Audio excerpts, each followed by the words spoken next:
Welcome to the Blaze Alexander Family Dealerships Tailgate Show 2025. It's an early fall here in Happy Valley. The leaves are starting to turn. It's early September. It's a cool, rainy day. Perfect football weather. You cannot beat this feeling in early September. But what about the actual football? Penn State put out a good opening stanza of the season, beating Nevada 46-11. Was it a perfect performance? No, but the team was efficient throwing the ball. Quarterback Drew Aller completed 85% of his passes in the win. The team was led by the passing game. When's the last time we've talked about that with the Nittany Lions? Defensively, we got our first look at Jim Knowles' defense. Fewer missed tackles, fewer big plays allowed. Today, FIU enters the chat. Yes, I understand they received a top 25 vote after week 1, but does that mean they're a quality opponent? We're going to discuss that on today's show, but more than that, more than anything, what today is, it's another day for the Nittany Lions to get better in the non-conference season. We're going to be talking about that over the next 90 minutes, what happened last week, how Penn State might improve that today, and what FIU presents as a team. I'm Thomas Ryan Carr. Joining me, Kyle Luff, Seven Mountains Media, producer and sports director. We're here to talk about what we think is going to happen today. So, Kyle, I set the scene a little bit in terms of what the weather is, but what is our game day forecast? What's going to actually happen when they're on the field? Well, the game day forecast here brought to you in part, of course, as always, by W.R. Hickey Beer Distributor here in Happy Valley right now. The weather is like the low 60s. We're sitting currently at 63 outside of Beaver Stadium in the Bryce Jordan Center. As the day goes on, it's going to get up to about 66, 67 by game time. It is probably going to be around this type of rainy, not rainy, on, off all day long. Yep. It says like 50% chance of rain all day. It's currently lightly raining. It's going to be this all day. It's going to be a wet and soggy one out here in Happy Valley, which, you know, who doesn't love playing in that weather, T. Frank? Yeah, I think that it's one of those. Here's my problem is like I've never really felt like if you're at this level of football that light rain should affect your performance. Like, yes, a heavy rain, playing in a hurricane absolutely affects your performance. Football was made to be played outdoors. It was born in the mud. So this is an immaculate field. The turf is going to be good. They practice having wet balls during the week. I have a hard time assuming that, oh, no, there's going to be fewer points scored or there's going to be issues with this or that unless we get something we don't expect. But let's talk about FIU today. Yes. And the major storyline is, can you believe they're playing FIU? What about the non-conference schedule? This is embarrassing. Does that include Ohio State playing Grambling? What was the other one that we saw today? East Texas A&M taking on Florida State, I believe. East Texas A&M. That is 2 qualifiers on a state. That means that's a directional technical school. Yes. Against who again was it? Florida State. Florida State, who upset Alabama in week 1. So yes, but this is the reality of college football. Welcome to Pennsylvania. We brought the good weather out for you. Some FIU fans up from Florida. They're probably used to the weather and the humidity, but it's the temperature. This makes it perfect. Yeah. So when we talk about FIU being on the schedule, James Franklin talked about this week. And this is another one of those ramifications of COVID. Penn State was supposed to be playing Virginia Tech in 2020. That didn't happen. No, it did not. They also started playing in October, which was weird. And now, 5 years later, when there was supposed to be a return trip to Happy Valley by the Hokies, that's not going to happen. No, so Penn State had to find a new team to play, and FIU stepped into the void. So here we are. And I do think that it is fair to say Nevada, FIU, and Villanova. That is a non-conference schedule's non-conference schedule. It is driving some fans a little crazy. But again, we're here to have fun. That's the first 3 weeks, is to have fun and get better and grow week by week. Week 1, you start off, get the rust off. Week 2, you improve. Week 3, you improve. Then you have a bye week, and then you take on, the Oregon Ducks. So we're expecting these first 3 weeks to be a little bit of weirdness. Yes, Ohio State plays Texas. Cool. They don't do it all the time. They have Grambling this week. Alabama famously has had Citadel the second to last week of the season for like decades. Yes. And it's one of those conversations that's going to happen every year until everyone has the same schedule, which again is a conversation James Franklin had this week during his Monday press conference, and that I don't think is necessarily a productive one, but it is the conversation that I think has led the non-football talk and has, if you're charting top 10 things people talked about us with us on the Blue White Illustrated YouTube channel or on the message board or on social media, it has been the non-conference schedule. So let's talk about FIU from a high level. Let's talk about Penn State from a high level. Last week, Kyle, I'll start with you. What were your impressions of the team and how they played Nevada? My big impression from this Penn State team was they have a team. That I know last year it was Tyler Warren at tight end. It was the running backs doing a lot of the work. But this past week, we got to see the whole thing come together. We got to see, of course, the new guys, Rapena and Kyron Ross, look incredible out there at receiver. We got to see Rapelier, Dinkins, and I believe Luke Reynolds all caught passes, so all three tight ends got in on it. The running backs didn't have to do too much. The linebacker core looked incredible. Like, there was not a bad spot on the field. We didn't even see the punters play. And then we found out this week there's a new starting punter. Yeah. Like, that's how this worked this past week. I thought it was funny. State. I think it was Riley Thompson was nominated to the Ray Guy Award. He was. Not even the starting punter, which is day after, super impressive. Super impressive feat.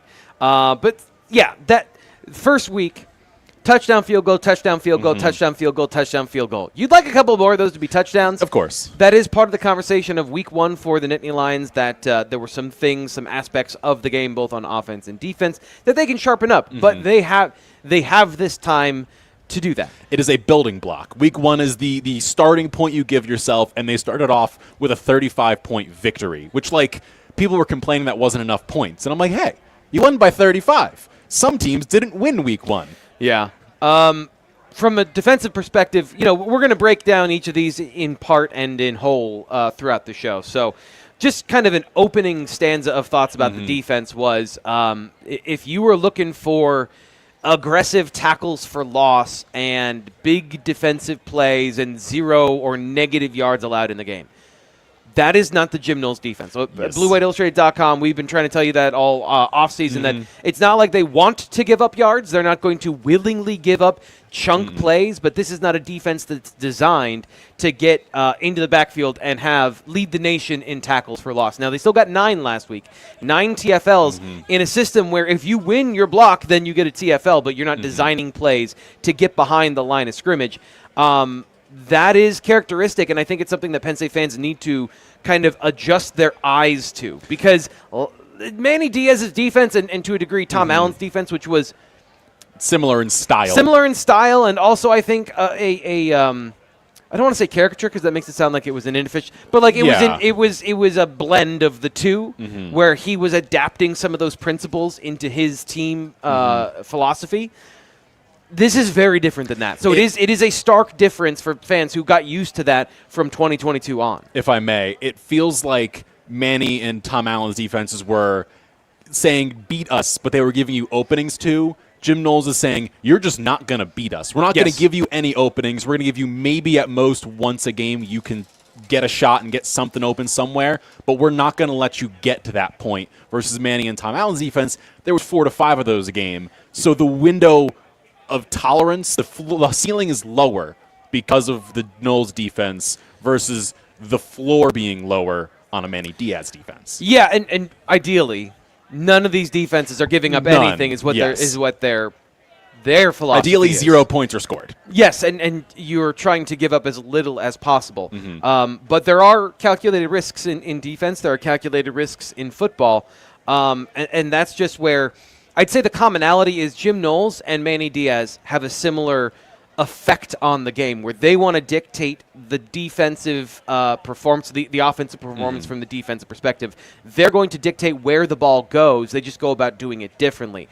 Where Manny Diaz would attack and blitz and basically say, you can take the ball out here if you want, but that's where it's going to go. Jim Knowles does it in a different way and asks his linebackers especially to do so and play the position traditionally. Yes. Read and react, not just react, which is a lot of, and not to say like they were just flying around blindly, but there was a coordinated plan. You were told what to do in this in the Manny Diaz defense, and in the Jim Knowles defense, you have to figure out what you're supposed to do based on your rules and the principles of football from that position. So it changes some things. And I think we did not see the full effect of that defense because Nevada's offense did not dictate the need for certain coverages and situations and looks. So there's still a lot in the tank from what we would see from a guy like Zakee Wheatley.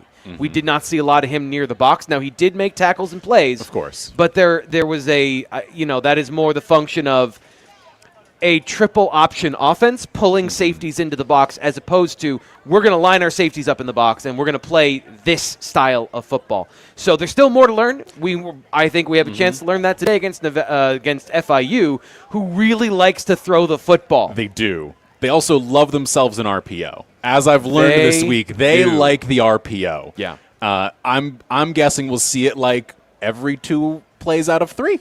Pretty much. Yeah. We're going to see it a lot. Yeah, the great thing, here's the thing. The great thing about an RPO or read option is you don't have to use it. Yeah. On every play, you don't have to throw it on a run play, and you don't have to have the quarterback keep on a read option.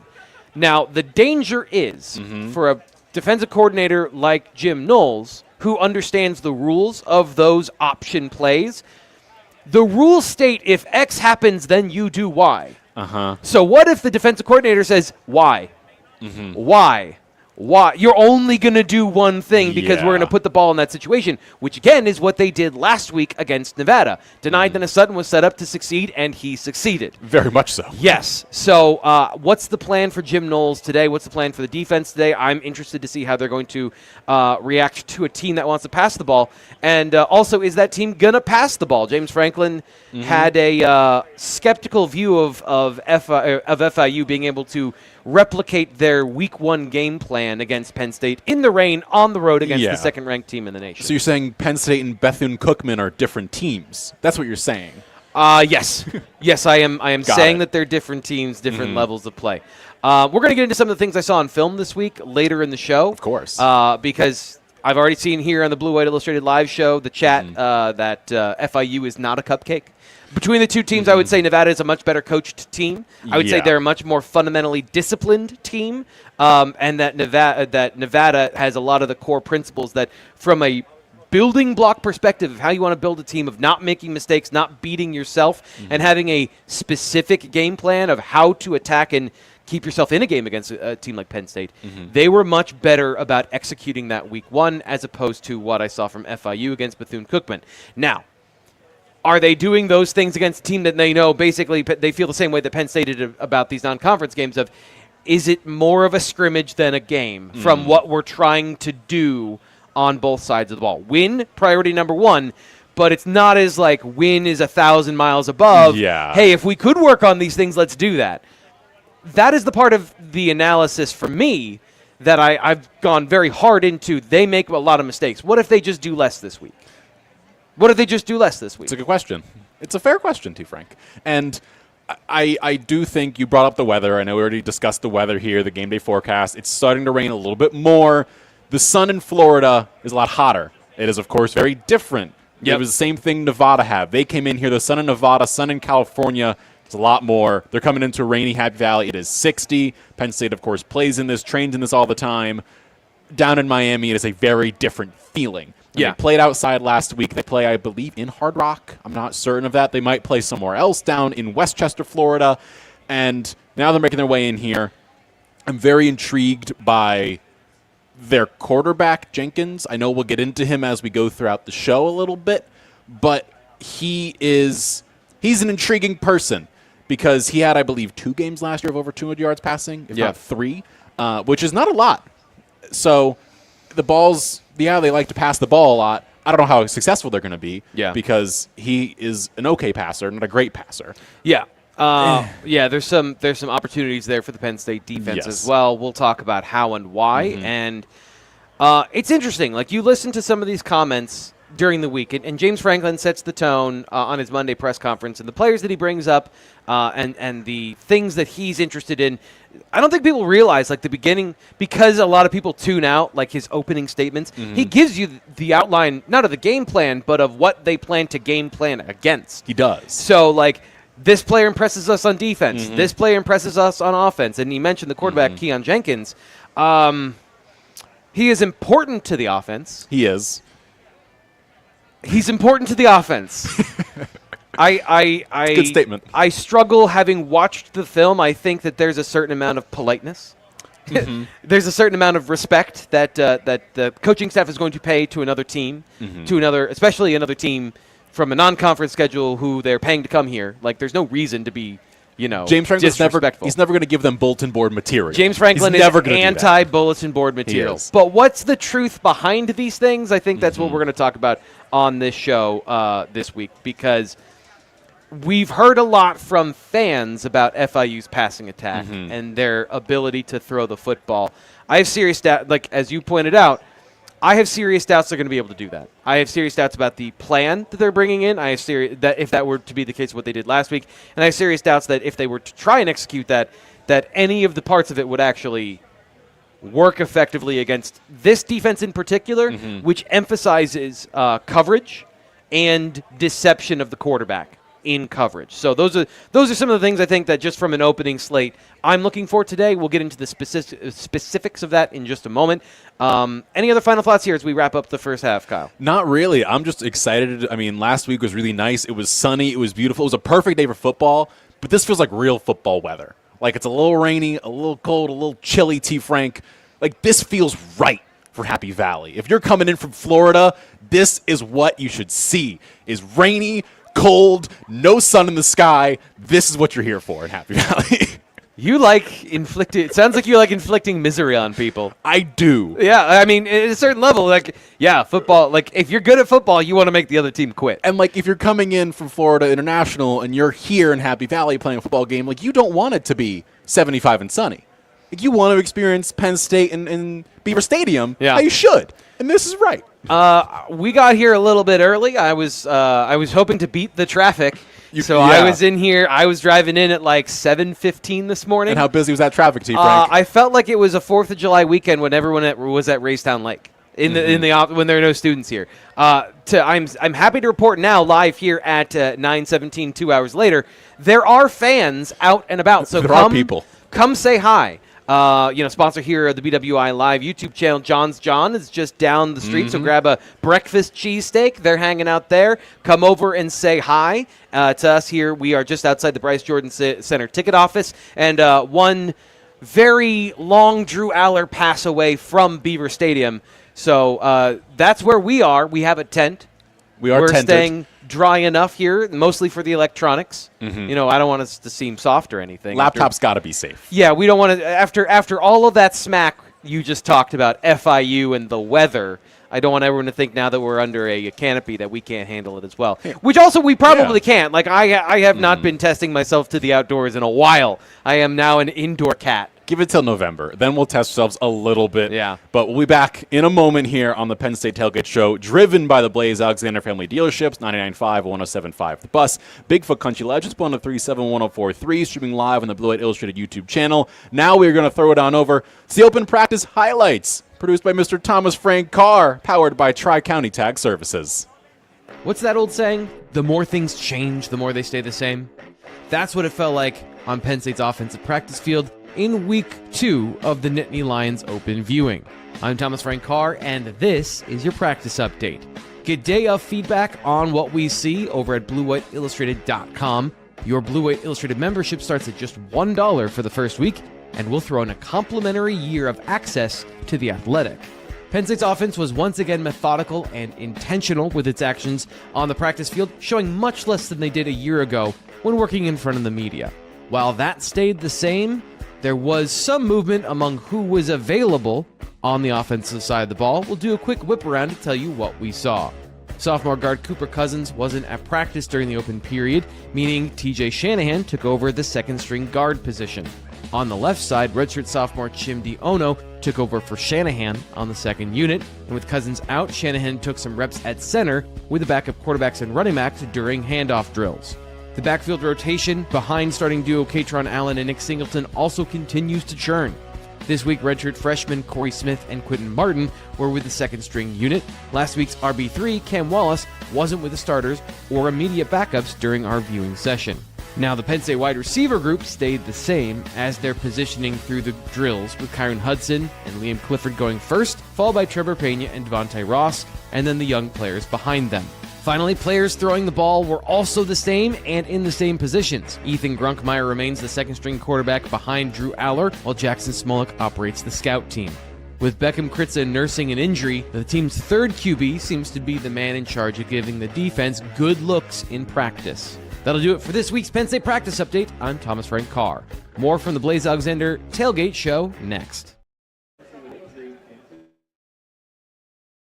Have you heard of Wave Fruit Farm? It's this great farm market bakery and cafe. You can shop with them either at their farm in Port Matilda or downtown State College. No way. Yes, Wave Fruit Farm. They have all sorts of seasonal fruits and veggies. Way cool. No, Wave Fruit Farm. But anyway, you should visit their bakery and cafe. They serve amazing food all day. Way. Fruit Farm.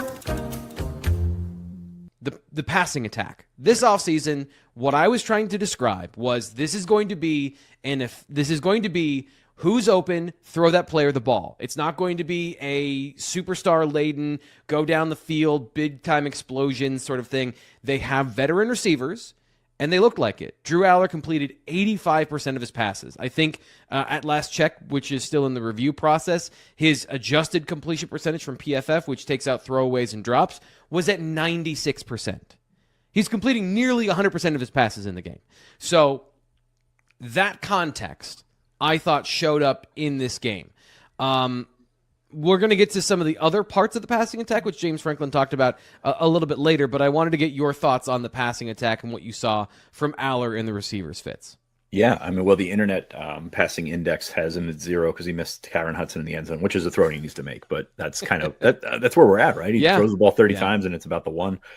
He still needs to work on anticipation. He did that. I thought he did that better, especially with Pena and Hudson. He seems to trust them coming out of their breaks. But still, I think everybody needs to work on it, but he needs to work on anticipation and sort of that final scan and going with it. So, but again, like, he's not immune to improving, right? Like, that's kind of where we're at with Drew. Is you kind of think you see what you get, but he's improved.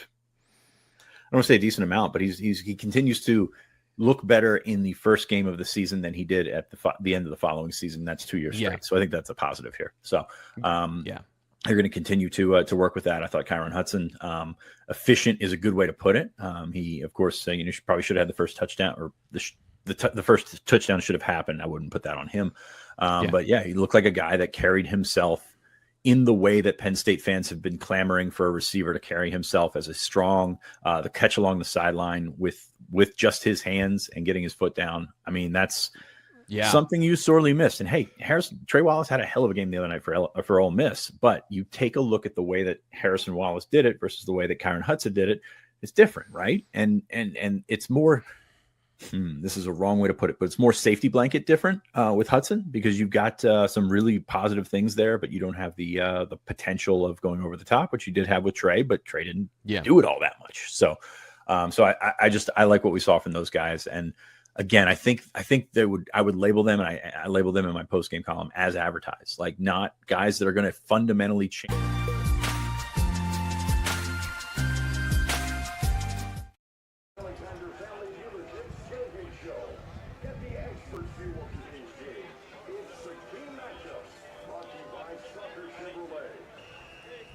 We are back here on 99.5, 107.5 The Buzz, Bigfoot Country Legends, 103.7, 104.3, and of course streaming live on the Blue White Illustrated YouTube channel all the time. And I have been allotted one mention every week of my alma mater per game. That was the rule T. Frank set me this week. So Mr. Thomas Frank Carr, sir, it is time for the key matchup powered by Stocker Chevrolet. I'm hoping the key matchup this week involves the fireball that is a former Syracuse Orange. It is. It's Trevor Pena. Absolutely. And I did that just for you. I want you to know I did that just for you. Thank you. So here's the deal. After watching what FIU did last week, this is the part of, are they going to do that this week? They ran 5 different coverages in the same game within the first half. So that's a lot. And then within those coverages, they were also doing different aspects of aggressive styles of those coverages. Hard to explain what I'm trying to say, but like using techniques that high-level college and NFL teams use to disguise what they're trying to do, whether it's backing off of one coverage and then suddenly flipping into a different one, or after the snap rotating from a single high to a 2-high defense. These are the things that teams try to do to confuse a quarterback and try to get their hands on the football. What happened to them last week is they just messed it up. lot. That's mean. A lot. They really struggled with defensive communication, and they really struggled both on the ground and in the passing game with motion. And if there's one thing Andy Kotelnicki, Penn State offensive coordinator, loves, it's taking people and putting them in different places from where he started. He'll take his left tackle, he'll put it over at right tackle, then he'll motion it back. He'll take his left guard, put it at tight end, then he'll motion him into the slot and bring him on a blocking scheme at the snap. He'll take tight ends and move them all over the field. The guy that I think from the passing game perspective and from the running game perspective that we saw last week used a lot in motion is Traber Pena, where they got him on a jet sweep. They were able to move him around the formation, get him advantageous matchups, and get him advantageous locations against Nevada. Against FIU, I think you have a significant opportunity, if all things hold from last week, for busted coverages and the ability for him to get yards after the catch. So explosive plays don't have to come 40 yards down the field. They can also be a 15-yard pass, a broken tackle, and then an extra 20 yards after that. That's what Tyler Warren lived off of last year. So he got a 10-yarder that turned to a 35. Exactly. Traber Pena has some opportunity to take it to the house. Maybe not as much as some other guys that we've seen around the nation in terms of super athletic players, but he is a very good runner with the football in his hands. And I think that there's a significant opportunity for that to happen for him. That's the main one. I also think last week you didn't see a lot of the tight ends. No, we did not. We saw a little bit of them as the game wore on a little bit. Yes. But at the start, it was more get the receivers going. James Franklin said in his press conference, it was like we were going all in on the receivers early to let them go, and they cooked. Yes. So it was okay. Yeah. But tight ends, not so much. This is a week where I can see the tight ends taking a larger role because of that, and there's some things that we'll talk about now here in the Penn State passing attack that I think are involved in that. But at first, I want to get to last week and talk about the intentionality you just mentioned. The tight ends did not have a target in the first, I want to say, half of the game. Something like that. They were intentionally trying to get guys into the game to give them targets. They left Khalil Dinkins in long enough to get a catch and then pulled him out of the game. They left Liam Clifford in the game long enough so he could get a catch. I don't remember if he dropped the one. I don't remember if he caught another one. I think he got one. He might have gotten, yeah. So they left guys in specifically to get them the ball, but the reality is Penn State was trying to get its top receivers the football. Liam Clifford did not have one last week. I apologize. Yeah, he had 2 targets, I want to say, and then PSU no Denmark catches. had 2 catches. Yeah. Dinkins had the catch. Reynolds had 2. Ross had 1. Yeah. Live fact-checking here. We want to make sure we're as accurate as possible on the Blue White Illustrated YouTube channel at 99.5 The Bus. I love the ability to do that. I love laptops. Yeah, the Internet's great. Let's just talk about how great the Internet is for when it is great. But this last week, here's how it broke down. Traber Pena, 8 targets, 7 catches, 74 yards. Kyron Hudson, 6 catches on 8 targets for 89 yards and a touchdown. Should have had 2 touchdowns, 1 thrown behind him in the red zone where it was an incomplete pass. Would have been a great opening game for him as a Penn State Nittany Lion, as the team's #1 receiver. Devontae Ross, just 1 catch. Again, somebody they tried to get the ball to late to make sure that happened. So that is, if you include Liam Clifford, which again, some of those were garbage time catches. I believe it was 19 or 20 targets to the receivers. 20 targets, 16 catches for the receivers. To the receivers, not to the tight ends or running backs. And by the way, as a fact I found on the internet by doing my looking up throughout the game, which then was repurposed by other people on the internet because that's how things work. That is how it works. That was the most catches Penn State had by receivers since 2023 against Maryland. And then the last time they had more than 16 was all the way against Kent State in 2023. It's been a while. Yeah. So the Penn State receivers are back? Ish? Maybe? Yeah. Obviously, the part that fans were not happy about was even though Drew Aller completed 96% of his passes if you take out drops and throwaways, was that there were no big plays, no plays down the field, no explosive plays. So that's where I think this game in particular, there is the opportunity for that, given not only the fact that FIU had so many struggles in communication last week, but there's a game on film now, Kyle. There is. There is actual video evidence of them playing football with their current players in 2025. Nevada and the way Penn State attacked them, it was clear to me they said, we're not quite sure what we're going to get, so we're going to throw passes that work against everything. All of their passes were to the outside. They were. Outside the numbers and a lot of outbreaking things because those sort of routes work against the primary coverages to expect Yeah. that week.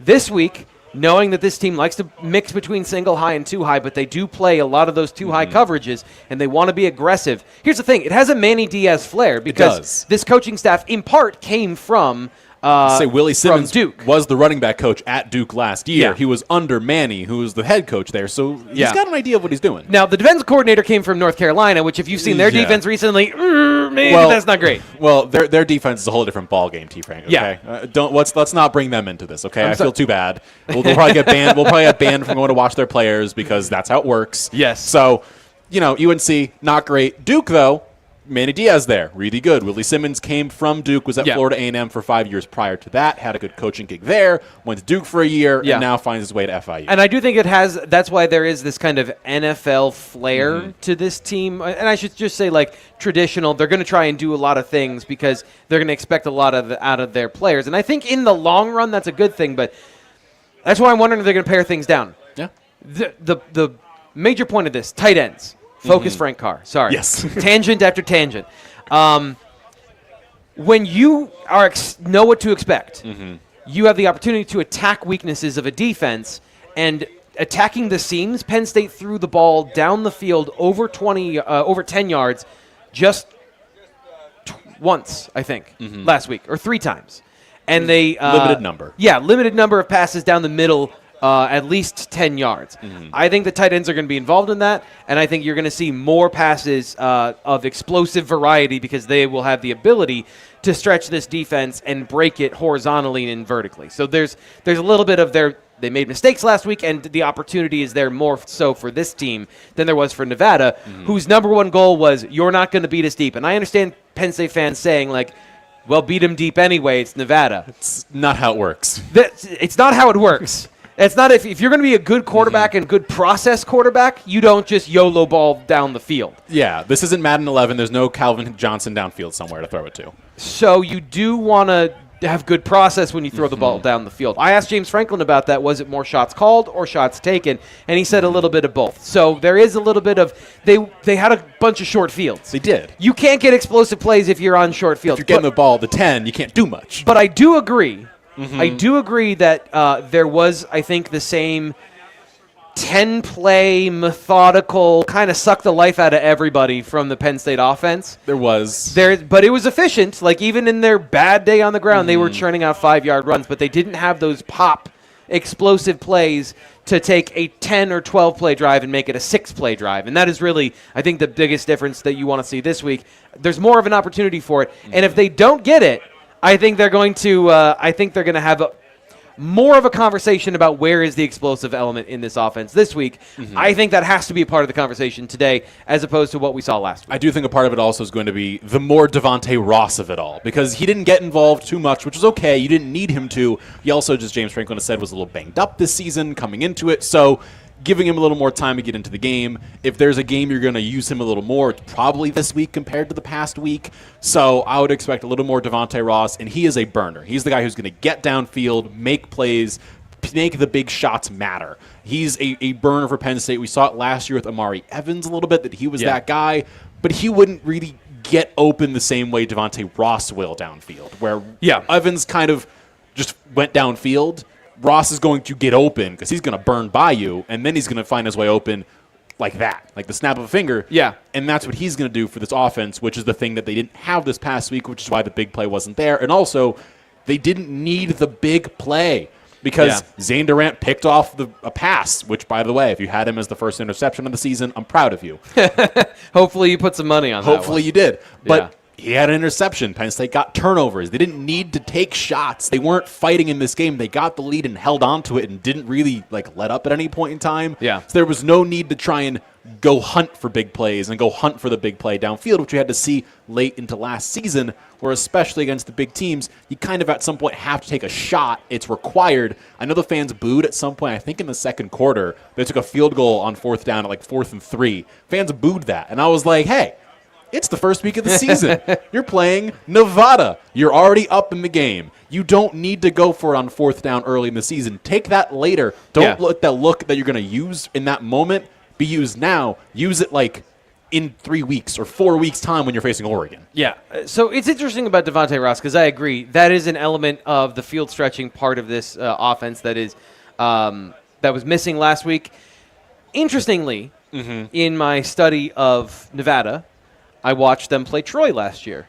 Interesting. Where Devontae Ross also played in week 1. Which Do you know how many deep receptions he had against Nevada last year? Off the top of my head, I do not. He had 1 catch for 29 yards, and he was 1 for 3 on deep balls. So he didn't really stretch the field a lot. He did no, and this is the point of last week is that team refuses to let people get behind them, even guys that have the skill to get behind them. Now, Devontae Ross is not as explosive or as dynamic of a player as an Amari Evans, where he's just gonna get open, he's just gonna get deep, and but he's a better route runner. He's a better combination of skills at the position. That if you then they adapted his usage in that game. He caught 7 passes for 100 and some yards because they got him open in the intermediate routes. If you notice, they were doing that against Nevada, but it was Kyron Hudson and Trevor Payne doing that, so they just augmented that role. This week, there is that opportunity where Devontae Ross can be part of the deep passing game. So that's kind of an overview here of where the passing game, I think, for Penn State has the opportunity today, and the players that are a part of this conversation are going to potentially make their mark. It's not just sorry, finish up. Well, and I'm expecting the passing attack to be more of that, as you kind of said, you hinted at. We haven't really gotten into the rush of it all, because I also saw fans on the interwebs mad that Penn State didn't have 500 yards rushing and weren't trying to give Nick Singleton and K.H. Allen records in week 1. And what I say that to you, again, as we've made the point probably 7 times, is they didn't have to. Yeah. Like, there was no need to be like, we need you to go rush the ball 20 times a piece and go break this defense apart, because there was no need. Yeah, and given the way the team played and the way the game played out, the logical conclusion is throw the football. Yes. So here's a bit of an X's and O's thing. It gets a little complicated because I also don't think that Nevada stuffed the box with extra players, but what they played last year, and this show is becoming the post game show essentially for Nevada. But the differences are stark between these two teams, and that's kind of the illustration here, and what Penn State fans want to see today that I think is possible. So Nevada last year played 4 players deep in their secondary. And against Penn State, who likes to run the football and play 2 tight ends, they played 3 players deep. So where does that extra safety go? It goes into underneath coverage or the box. Those are 2 separate things. You can play into the flat. You can play away from where the tackles in the running game are and still play a 3 high look. Now, Penn State threw the ball because if they're 3 is less than 4. 3 is less than 4. Do we agree that 3 is less than 4? I can, yeah. Yeah, so they were not able to go all the way down the field, but they went pretty far way down the field and completed those passes at an 85% clip. So that's what the plan was last week.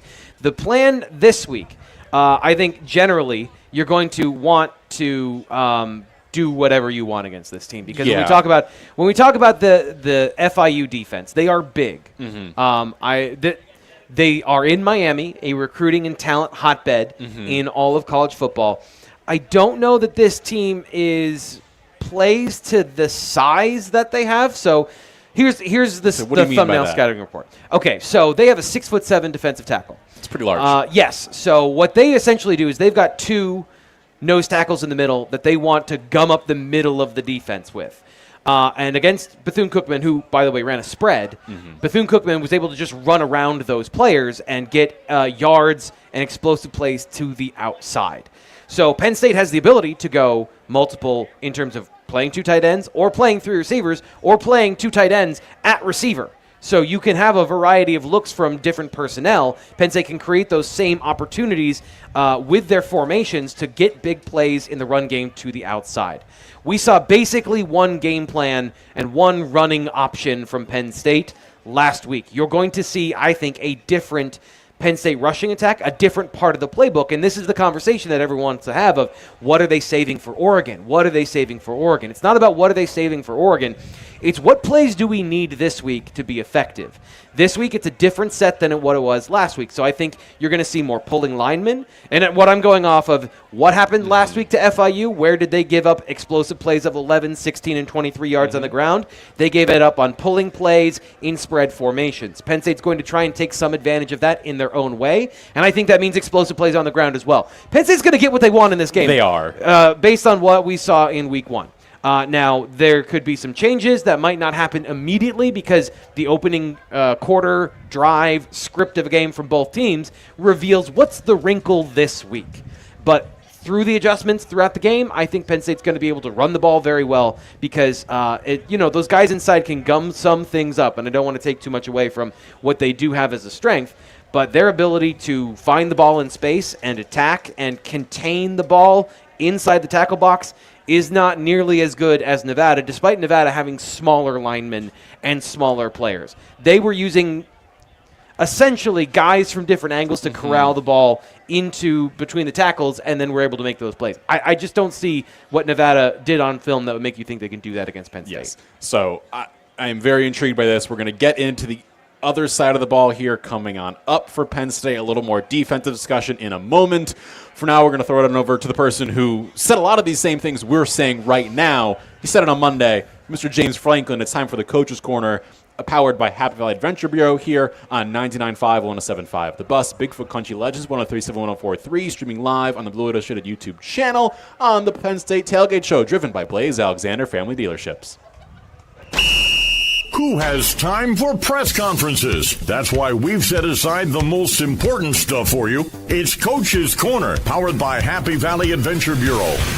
Penn State football is now 1-0. The Nittany Lions rocked the Nevada Wolfpack and took them down 46-11 opening weekend. Beaver Stadium saw a strong showing across the board from Penn State team on all sides of the ball, as a matter of fact. Just how James Franklin likes it. I thought we started fast on offense and defense. Creating turnovers obviously was big. Opening drive, a 13-play drive and for a touchdown, was significant. I thought our special teams were excellent when you take the kickoff return by King Mack. That was blocked extremely well, plus 4 for 4 on field goals. Nittany Lion fans all around Beaver Stadium and the U.S. were watching with hawk eyes on the new wide receiver room for Penn State, and they came to play. Coach Franklin breaks down just how strongly he feels about the new receiver group of Trevor Pena, Kyron Hudson, and Devontae Ross. Passing game in general, that was an emphasis kind of going into the season. That was an emphasis in game one. We'd like to get Ross a little bit more involved. Like I mentioned to you guys earlier, he had missed some time this summer, but we'd like to get him involved. But I thought Hudson and Pena, really played well. Andy Kotelnicki and Jim Knowles utilized 73 total players in last week's matchup, giving multiple young players chances to show what they're made of. Franklin went through and named someone that we got to know quite intimately after meeting his family at last week's Tailgate Show right here on stage in front of the Bryce Jordan Center. I think we also have just a number of guys that we're going to need to step up, into more significant roles. Darius Dixon flashed on the kickoff return where he came down and knife tackled, which was a thing of beauty. So he's a guy on a positive standpoint that flashed as well. Penn State fans did not get to see Penn State punt at all. So the question that people are asking James Franklin is, hey, James, who is the punter for the 2025 season? Riley Thompson, the incumbent, or new number 99, Gabriel Wosu? Gabe's our starting punter right now. We've been very, very happy with Riley and got a ton of respect for him. And he's going to end up playing for us this year and playing well. But he's special. He's the closest thing to Jordan Stout that we've had here. This week, all eyes are on Florida International University, a.k.a. FIU. While T. Frank and I are going through the guys you need to look out for in depth, James highlighted a couple of the offensive standouts for the Panthers you need to be aware of. Their quarterback number 1, Keon Jenkins, kid out of Miami, is the preseason offensive player of the year in their conference. And then their running back number 5, Keyshawn Owens, big back, 210 pounds out of Miami. Again, they're expecting big things from him this year. That was your Penn State Coach's Corner. More from the Tailgate Show in a moment.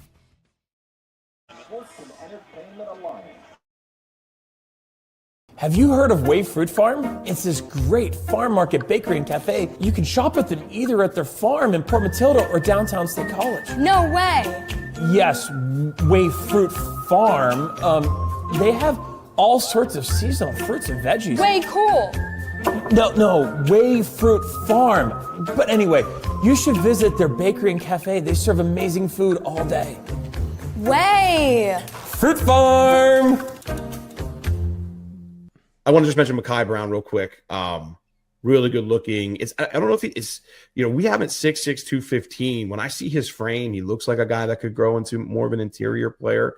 He was originally listed at 6'7". I did a little digging last week. He is a legit 6'6". I was wondering if he was a little closer to 6'5", seeing some photos and different things. But, it's all there. At 215, I think he's a little above that right now, but I got to get an updated number. But my whole point with this is Mekhi does kind of come off as a player that would make a lot of sense for Penn State. Just the way he kind of carries himself, the way he speaks at Penn State, all those kind of things make a lot of sense.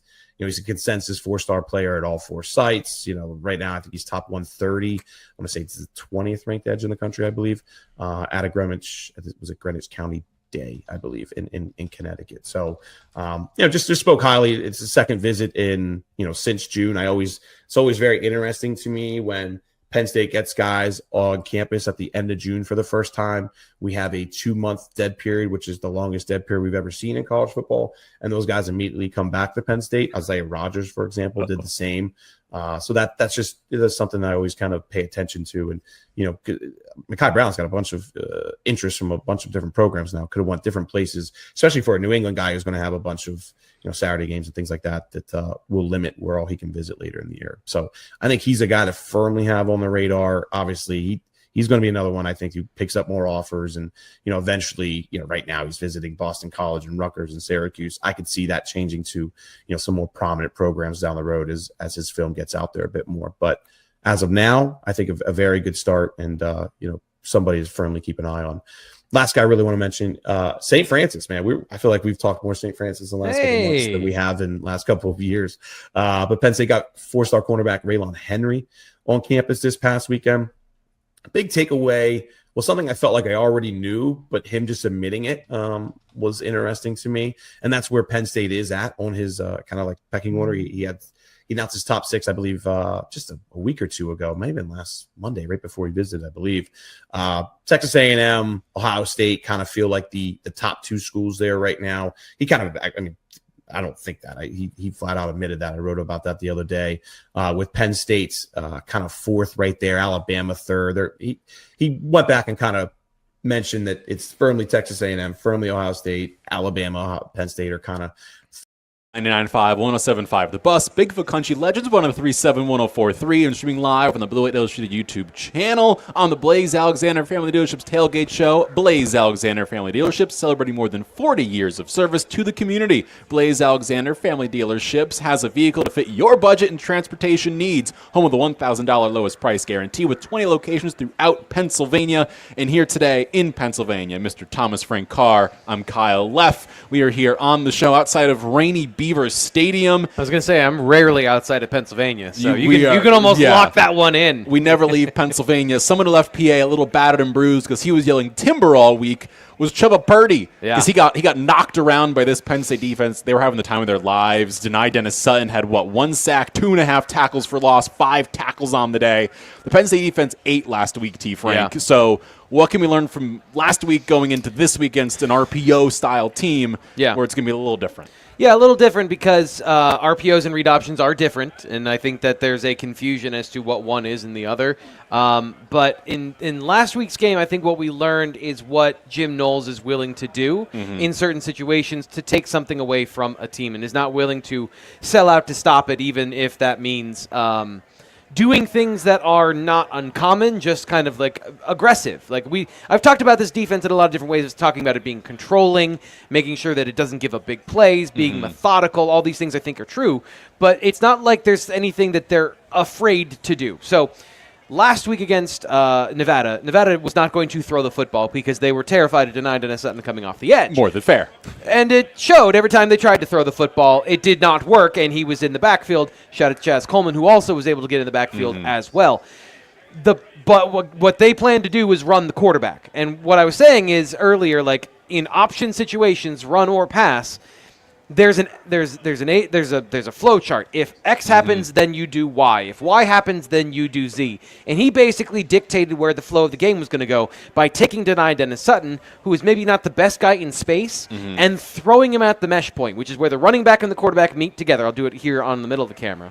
So middle right here, this is where the mesh point. When I'm deciding if I'm going to pull the ball and run it myself or I'm going to give it to the running back. And they just said, I don't care. I'm tackling where the ball is. And then they would find other players to contain on defense. Now, on one play, the contain didn't work. With one of the young defensive ends in the game, they got 22 yards. That was about the extent of what Nevada was able to do. So there was a specific game plan from Nevada, and when Penn State figured out what it was, when they did not throw the ball on third down, it was 3rd and 10 when Denai Dennis Sutton had an offsides. They ran a draw on that play. Yes, they were going to run a draw. They decided to throw the ball, and then they had to punt because it was a sack or a throwaway. I forget at that point. But anyway, the point being, Nevada wasn't going to throw the football, so they didn't do any of their throw the football defense. You're going to see that today. We're going to see the throw the football defense and find out what that means for Jim Knowles. And it's another layer of information about how he wants to play certain teams and styles. And these things will come up because you know who runs both RPO and read option? Who does? Oregon. Wow, look at that. They run all of these things. So we're learning piece by piece what this is going to look like, in certain situations and certain factors. I imagine we're going to see a very different defense. We might not see as much aggression or as much Denai Dennis Sutton today because talking about the defense, it matters what the offense is going to do. Yes. This is what James Franklin talked about this week about not believing that they're going to run an up-tempo attack and me not asking him about explosive plays and him saying we'll see what they're going to do on defense if they're actually going to run any of those coverages. I have a feeling they're not going to throw the ball down the field all that much. Interesting, T. Frank. It's almost like you're being influenced by the family we met last week, who has someone who plays a cornerback position here in Happy Valley, Darius Dixon's family. I hope they're doing well back in California, where it's hopefully warmer and nicer than it is right now here. But the defense, you said they're not going to throw it a lot. I do want to talk about the people they would throw it against if they were to, which is that defense with Zachy Wheatley, you've mentioned already, Antoine Belgrave Shorter, Day Lane, King Mack, who had a 73-yard kick return. Yeah. So that was really cool. Like, they played really well last week. We're not going to see a lot of them this week, as you kind of mentioned, or probably not. We might. There's always chances we could. So there was a good, clean performance from a defense that's installing it in week one. I think that's the biggest thing. The biggest takeaway is to continue to see that communication and that ability to understand the situation and the context and make the right calls. Because, again, defense does have to react to what the offense is doing. They have the ball. They dictate the action. So they were able to communicate where they needed to be, where they needed to line up in a defense that requires a lot of communication. So some of those young players back there, of Antoine Belgrave Shorter in the secondary, Kenny Wosley, redshirt freshman, starting and playing the majority of the snaps. There was great fundamental alignment. All the football-y things that maybe you don't notice because they didn't throw the ball a whole lot. They didn't give them any opportunities. Today, I think you're going to see more safeties near the line of scrimmage and underneath coverage. I think you're going to see more players lurking near the ball. And let's talk about the FIU quarterback and the FIU passing attack. We teased that about an hour ago. We did. So Keon Jenkins, I believe his nickname is Lights Out, right? Yes. I believe he was the predicted preseason player of the year on offense for the Conference USA, I think. That was the big thing today. I give him credit for being a confident quarterback and being willing to throw it down the field and being willing to give his receivers a chance. What's the but? I take away most of that credit when he's throwing it to the other team. So, James Franklin's talked about this in the past, and I want to cite James Franklin before I cite PFF so that we don't have to have an argument in the chat about this, because there is this thing called a turnover-worthy play. It is a play that would result in a turnover if the defense was able to corral the football. Think forced fumbles that don't go to the other team and interceptions that are dropped or interceptions that are thrown into dangerous coverage, and there's just a pileup of bodies, right? And then nobody gets near the football. Or someone goes to swat it down instead of actually picking it off. Yes, the defense had the opportunity to catch the ball, and they just did not. Last week against Bethune-Cookman, Keon Jenkins had 4 turnover-worthy plays for an 11% rate. Now, here's the deal. In the NFL, if you have an 11% rate, you're either Jameis Winston, Josh Allen, or on the bench. That's it. So if you're throwing at that rate to the other team, 1 out of every 10 passes is an interception, and you throw the ball 25 times, that's 2.5 interceptions a game. That is not a sustainable thing for a team to do. So Keon Jenkins, confidence, moxie at the quarterback position. He also has a windup that looks like it's straight out of Major League Baseball. Okay. So, when we talk about quarterbacks and what's important to a quarterback throwing the football, it is efficiency of movement, it's efficiency of mechanics. Despite what you think, a big-armed quarterback does not have a big arm. It is a tight, compact throwing motion. It is something where the ball comes out very quickly. There's actually studies about the longer your release is, the more opportunity there is for touchdowns. I'm just going to go back through and cite a bunch of these things from James Franklin. I'm going to cite the opposite side. So Drew Aller can throw a far field out, which means he can throw laterally 54 yards or 40 yards on a parabolic line. A lot of words. Yeah, I don't think I'm using doing math. I don't think I'm using these geometry things correctly. Anyway, the hypotenuse of whatever. That is a longer throw, even if it's 15 yards. That is a much longer throw than you think because of the lateral distance. And he can get it there on a line very quickly. Keon Jenkins thinks he can. That's the difference. And so if you have a ball that he throws late because diagnosing and throwing with anticipation are also not his strong suits, we are building piece by piece a puzzle of a lot of interceptions if he does that this week. So that's the context of this is a great quarterback. He has numbers. He threw 22 touchdowns last year. Yes, he threw for 20-some hundred yards.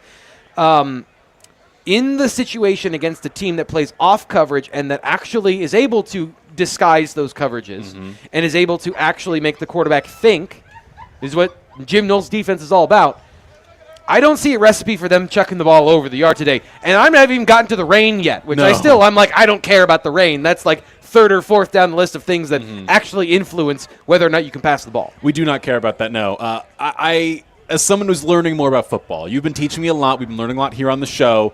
Is it fair to assume someone who's going to matter a lot this week is that linebacker core? The linebacker group, are they going to matter a lot, especially in the RPO? Yeah, absolutely. And that brings to the player who I was most impressed by last week. I don't know about you, Amari Campbell. He was everywhere on the field. He was cleaning up everything. He did not let a tackle get broken. If he went to tackle someone, they went down. They were not getting past him, which is something I was impressed by because in recent years, we've seen a lot of the past couple of seasons of these teams where they don't seem to corral the player when you need him to. Yeah. Like Amari Campbell, if he gets his arms around you, you're just going down to the ground. Yeah. And other players in recent years would not have the same result.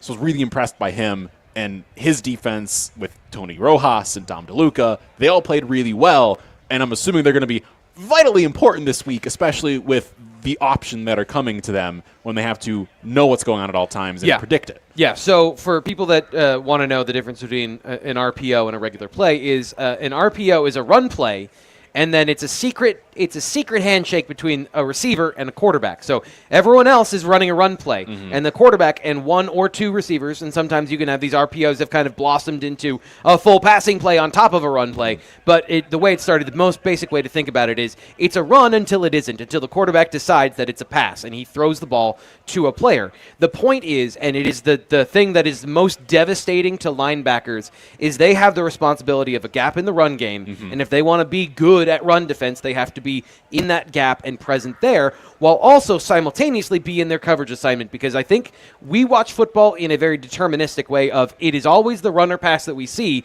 happen. The defense has no idea.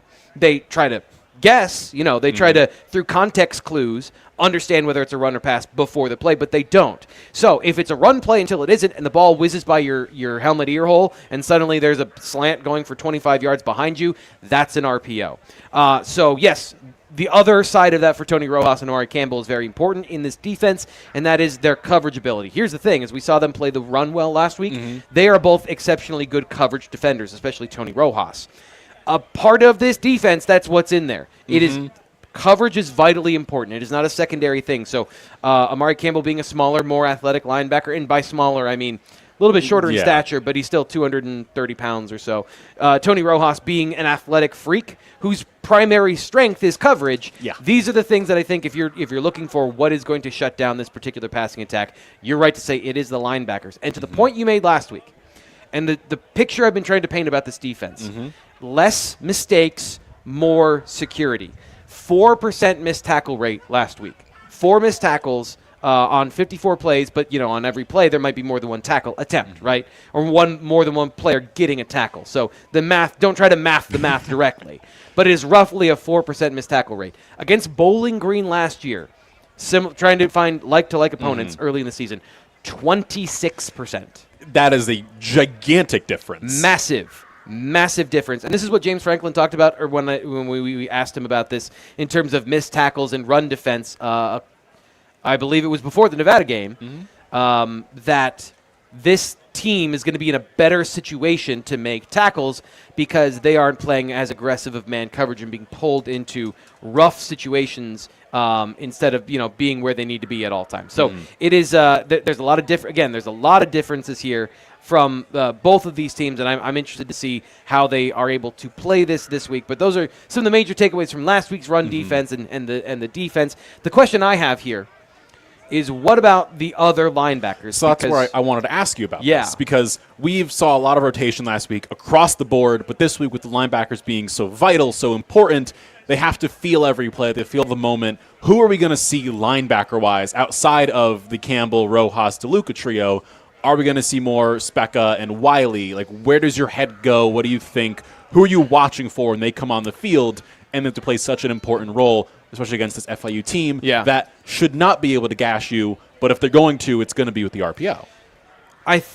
So that is going to be a added wrinkle on this, right? And so I'm curious. I'll start a little bit above that on the depth chart with Dom DeLuca. So I charted all the defensive snaps last week, not just to find out who played how many snaps, which is something you can find other people do that, but who played where and when. And that is a very different conversation. So Dom DeLuca is the primary backup at both positions. Mike and Will, both box linebacker positions. He played 7 snaps at one and 8 snaps at the other.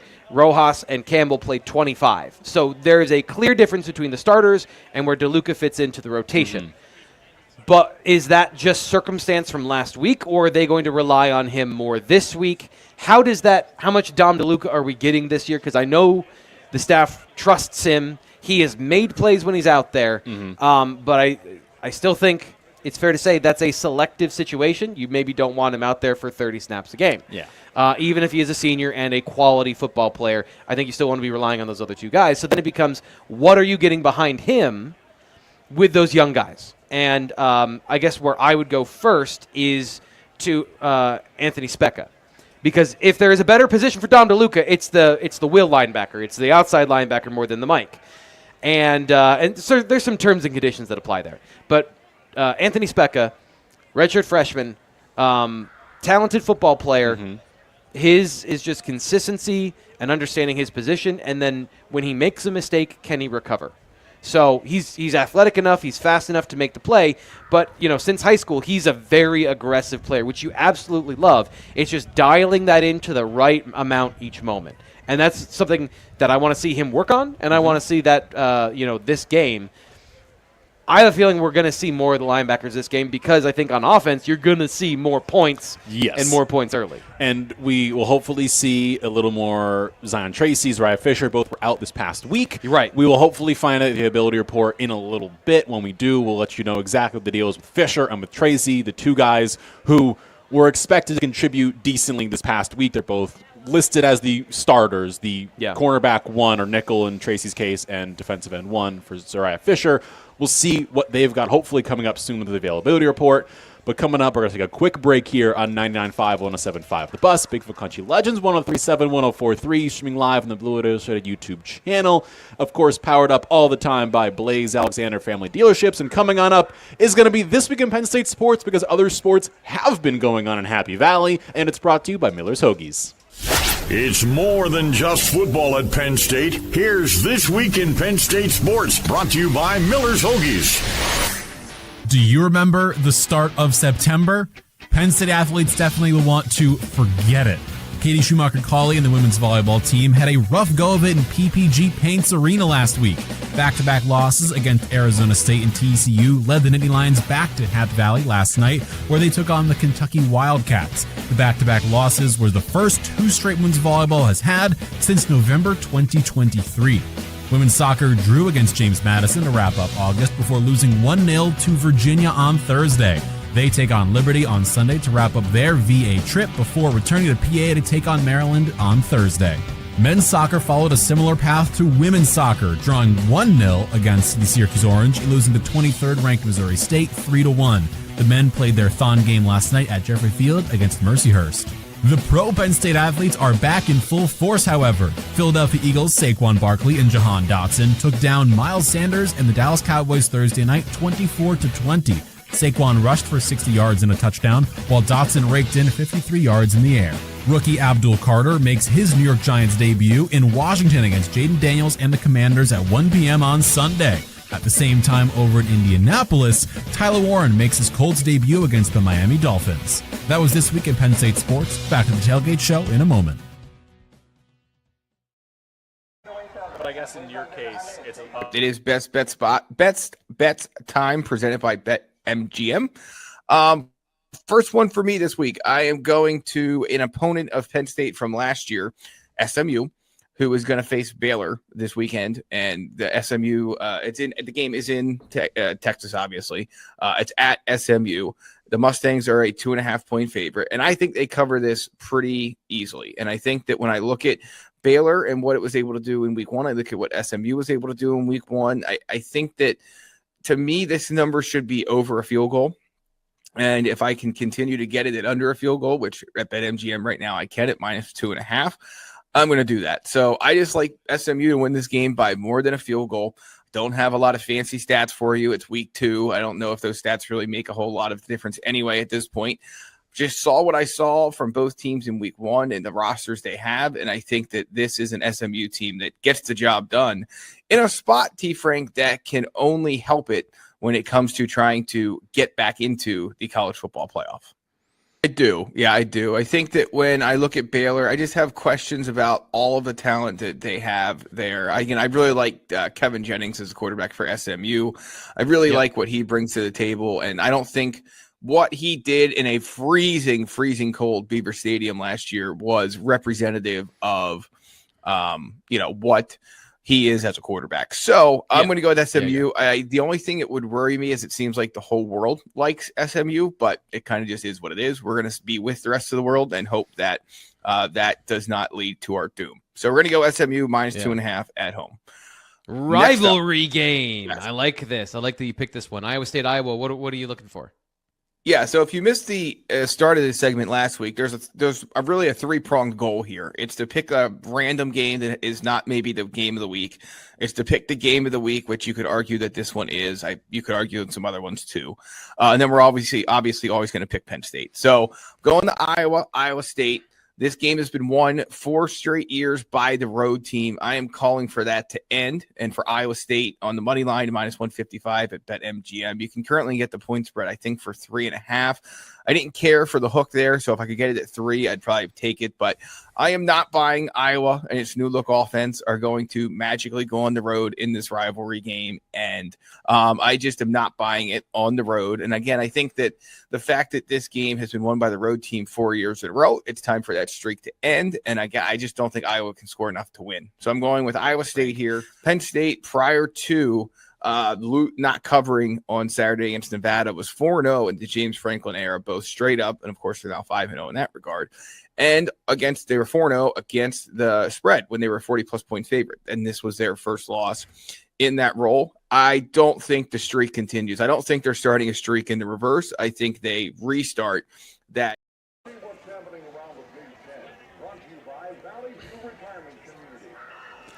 We are here on 99.5, 107.5 The Bus, the Bigfoot Country Legends, 103.7, 104.3, and streaming live all the time on the Blue Illustrated YouTube channel. Blaze Alexander Family Dealerships, celebrating more than 40 years of service to the community. Blaze Alexander Family Dealerships has a vehicle to fit your budget and transportation needs. Home of the $1,000 lowest price guarantee with 20 locations throughout Pennsylvania. Before we get to Around the Big Ten, we have to go around the availability report, which is out right now. The big notes to have here, a lot of the young receivers are out. Lyric Samuel is out.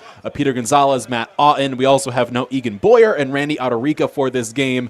Mr. Thomas Frank Carr, sir, There's no Zuriah Fisher, no Zion Tracy. That's where we're currently sitting on the availability report. Yes. Yeah, they aren't on the availability report. They're not nowhere. They will be available during the game. So, I think little give and take there. And we know that Zuriah Fisher is probably going to be on a pitch count today. And I do think that even Zion Tracy is going to be on a pitch count, not necessarily because of maybe a health situation, because as Franklin said, he was a full go, but more so that Kenny Wosley did a good job, and I think they want to make sure they continue to build depth behind, Tracy at the nickel position. But I guess, I'm just a little bit bummed in terms of, some of the young players we were hoping to see. Egan Boyer has been at practice in front of us. Now, the question is, has he been full go? Has he not been full go? We haven't, we're not privy to see some of that stuff. But the young guys you saw last week on the offensive line, Garrett Sexton, Owen Alcini, Chim Diono, you're going to see those guys again. And then one thing that we were tracking early in the week is that Cooper Cousins was not at practice on Wednesday.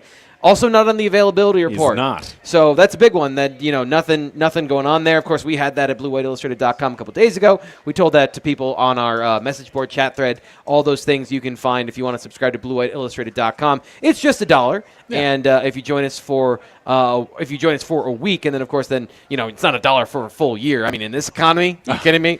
Yeah, but, join us for a full $1 to try us out. That's the main thing. And then you get a full year of access to The Athletic as well. You can decide if you want to join us for the full season after that. So no Cooper Cousins on the availability report, but we're not going to get to see any of those young receivers, Lyric Samuel, Matt Otten, Peter Gonzalez, whose dad was walking by earlier, said hi to him.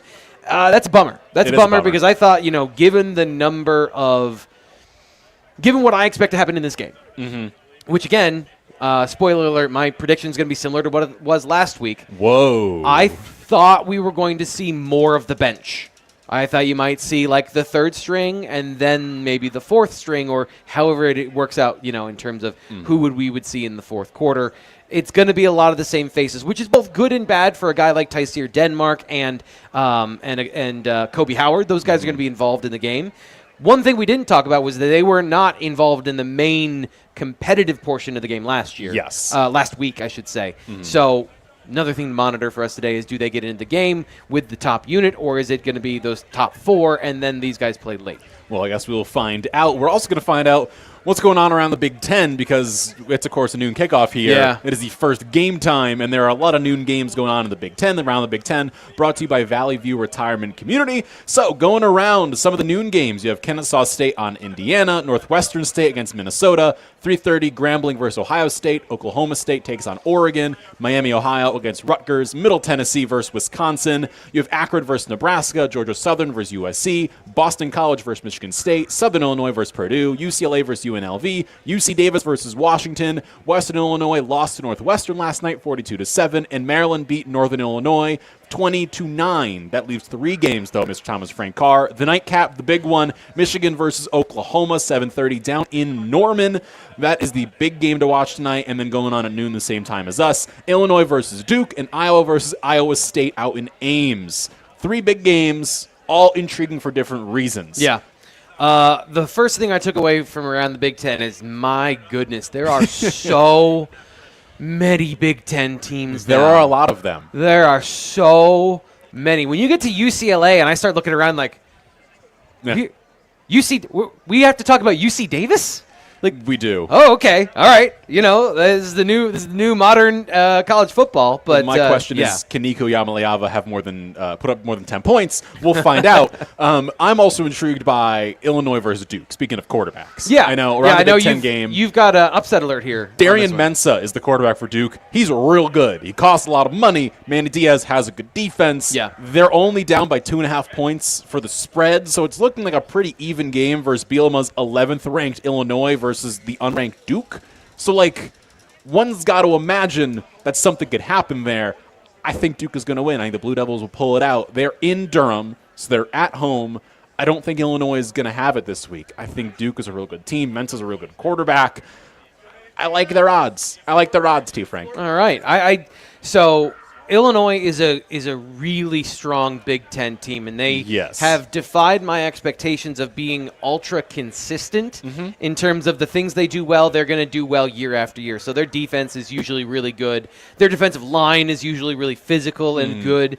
Where they've taken a step back, I think, is the quarterback in the passing game last year was competent. That it couldn't sustain them because their offensive line and their run game did not, I think, match what it was early under Brett Bielema.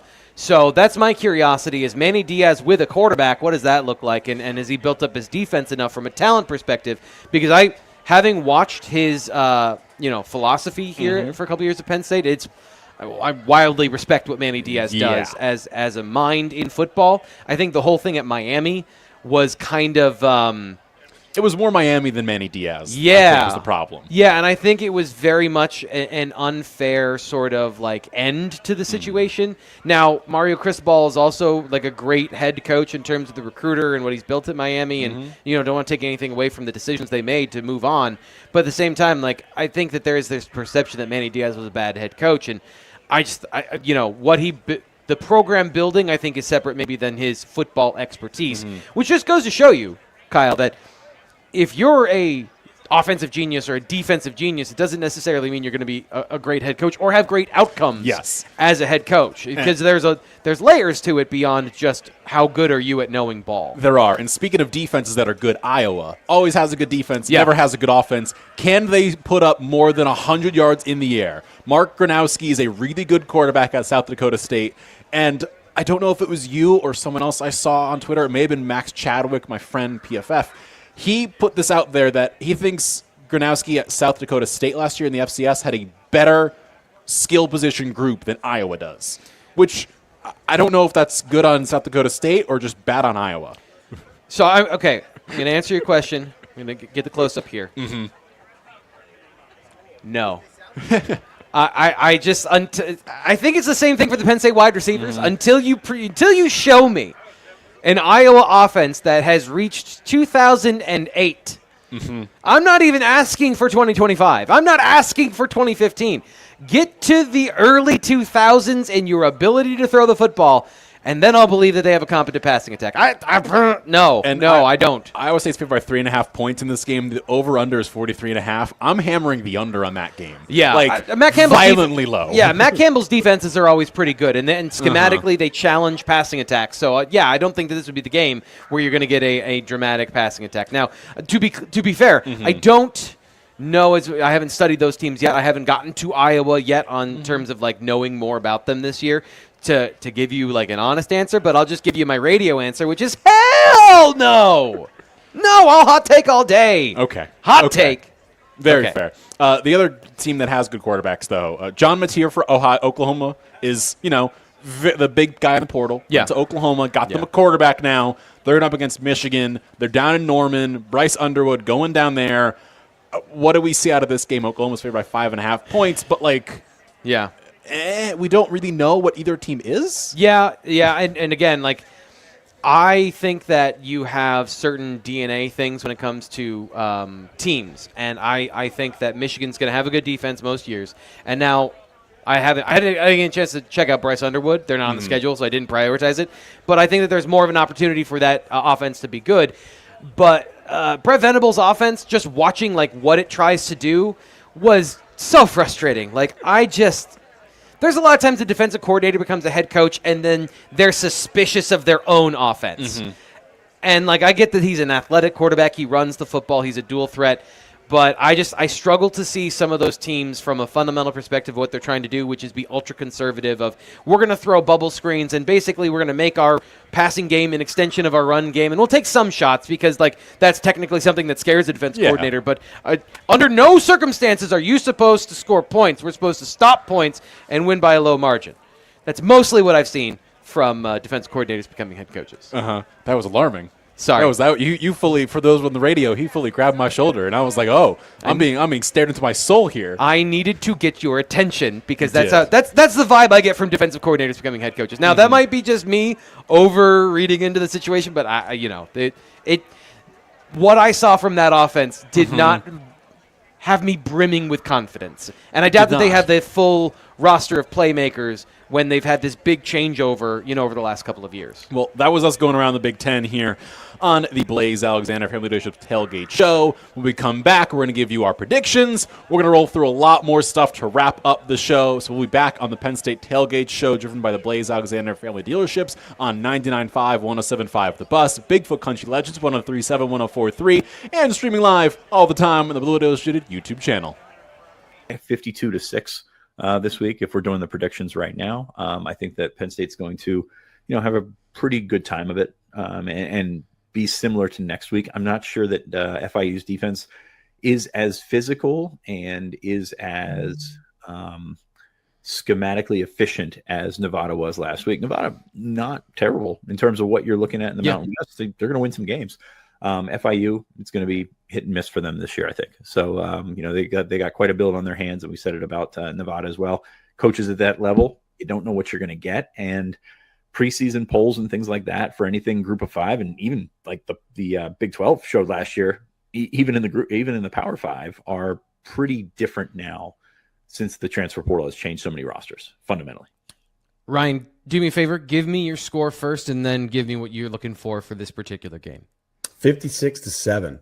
Last week I was saying play the over, which I got lucky there because Nevada scored late. But this one I do think Penn State covers. I think we're going to see at the end of the year Nevada was a better team than FIU. I see a lot of mistakes with FIU's offensive and defensive lines. I thought that was something that kind of grabbed my attention. Don't get me wrong, I did not watch a lot of the Bethune-Cookman game, and of course I'm getting a phone call. All right, sorry.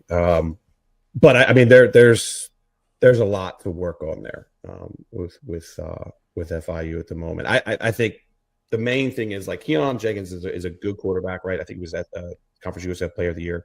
Guy throws a ton of picks though. 11 his first year, 8 last year. Against Arkansas, he threw 2 picks. He threw another pick against Indiana. Penn State obviously had multiple turnovers last week. And I think that's going to be another storyline in this game. They have some talent, yes, but I don't think they have the guys in the trenches, to keep Penn State, punting the ball, for example. I do think we'll see a punt this week, maybe, but I don't think we're going to see a whole lot of that. I expect Zuriah to be efficient. I expect the backups to play more in this one. I think Penn State gets off to a faster start, a bigger spread, and then Grunkmeyer, who I thought we saw some really nice throws from last week, some good confidence pocket as well. Look for him and the backups to take their opportunity and put up another touchdown or 2 late. So I like this one for Penn State to cover. Last week I liked the over. I didn't really like the cover. I thought that was kind of risky. It's kind of surprising to me that 41.5. What I think last week it ended at 43. A little bit of a bigger number. I just think Nevada looks like a better team than FIU, which is why I feel better about the cover this week. Yeah. There's a couple of things I want to follow up on watching that secondary and then kind of trying to trace their lineage. Now, the head coach came from Manny Diaz's staff, but is kind of an offensive guy. The defense coordinator is from North Carolina, from UNC. They just tried to do too much. They tried to do a lot of, I would even say, NFL level or really high level college football things. Let's take an example of.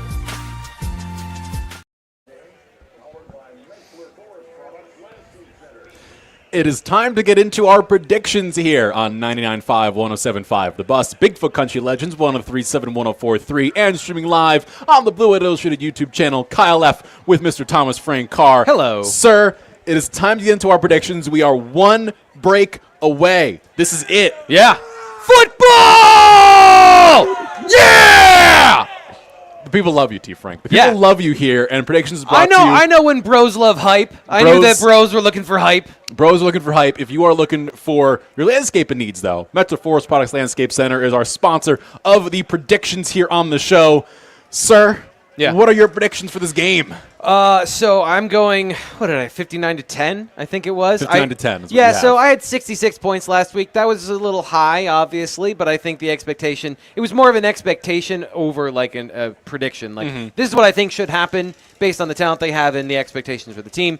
Obviously, they didn't meet it. That's what we spent the last 7 days talking about. Yes. Not necessarily my predictions, but everyone felt that way. This is more, I feel, of like, this is what should happen in this game, is it should be about 60. I had 60, and I realized mathematically that meant 2 safeties, and I was like, I don't think I am. Someone's going to miss somewhere. I'm not predicting 2 safeties, so I went 59-10. Okay. I made a game today. Do you know FIU's stadium? Do you know what stadium they play in? I don't. It is Pitbull Stadium.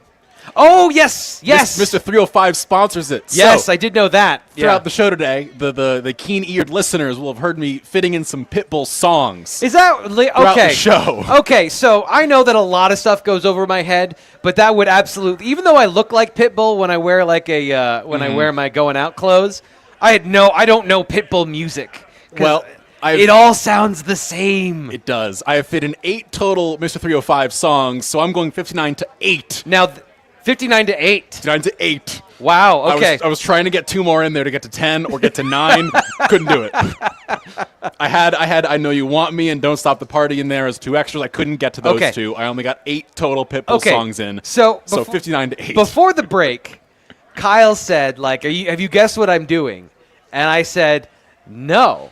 And then he asked, Angela over here, and he's like, can you guess what I'm doing? And she said, no. And I asked, is it going to be like so subtle that nobody picked it up? And he's like, no, it's very obvious.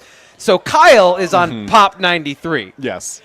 Obviously, it's obvious to this guy. That was way too subtle. I did introing segments. I did say Fireball. I said Timber. I got Drive You Crazy in there. I got Feel This Moment. The one that got me was Timber. Uh-huh. And I did think of Kesha when you said that. I didn't think of Pitbull. I did think of Kesha. And I thought it was odd, but that was the only one that got on my radar. Thank you.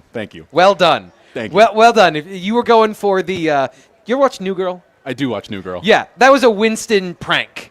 That was like wood shavings next to the shoe. I got a Winnie the Bish mess around is what I did. You did. Now, I'm the other side where I'll put nails in your shoe, unfortunately. Yes. That's why I don't do pranks. So that is kind of our prediction. 59 points for each of us. 10 for you, 8 for me for FIU. Last things, little wrap up here. What can we expect for this game? What is the big final thought heading into this now, I guess, less rainy day here in Central PA?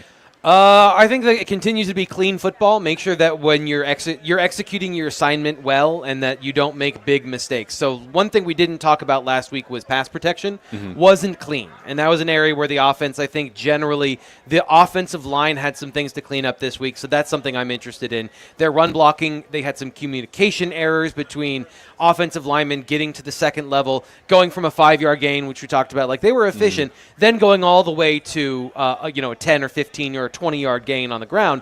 The difference is getting the running backs to that player they need to make miss. They didn't do that cleanly many times last week. So I think on the ground, sharpening the communication, these are mental issues, not physical issues, so those are correctable.